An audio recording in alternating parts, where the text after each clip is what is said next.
দর্শক, জুলাই আহতদের আন্দোলনের যে শাহবাগ অবরুদ্ধ, সেই অবরুদ্ধ উঠিয়ে দেওয়ার জন্য রমনা থানার ডিএমপি কমিশনার মাসুদ তিনি এসেছেন এবং তিনি সেই আহত যোদ্ধাদের সঙ্গে কথা বলার চেষ্টা করছেন যেন এই শাহবাগে অবরুদ্ধ উঠিয়ে দেওয়া হয়।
দর্শক, জুলাই আহত পরিবার থেকে যে শাহবাগ অবরুদ্ধ করে রেখেছিল, তো সেই অবরুদ্ধ স্থানটি যেন খালি করা হয় এবং জনভোগান্তি যেন সৃষ্টি না হয়, এই রাস্তা যেন ফাঁকা করা হয়। তো সেটি করার লক্ষ্যে কিন্তু শাহবাগ রমনা থানার ডিএমপি কমিশনার মাসুদ তিনি কিন্তু এখানে এসেছেন।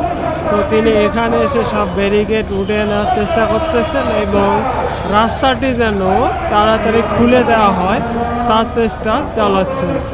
তো দর্শক, এই হলো শাহবাগে বর্তমানে থমথমে পরিস্থিতি, যেখানে আপনারা দেখতে পাচ্ছেন যে পুলিশ আন্দোলনকারীরা শক্ত অবস্থানে রয়েছে এবং পুলিশের একটি দল এখানে এসেছে এবং ডিএমপি কমিশনারও এখানে এসেছে। তো তেনারা হয়তো এখান থেকে কোনো শক্ত পদক্ষেপ নেবেন বা শক্ত পদক্ষেপের আশ্বাস দিবেন।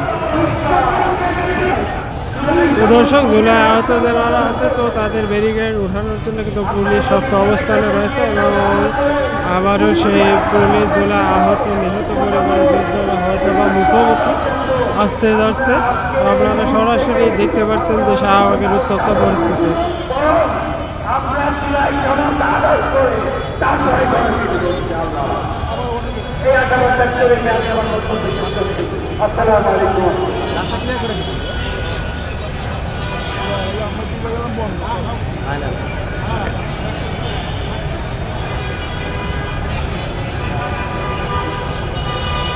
সংগ্রামী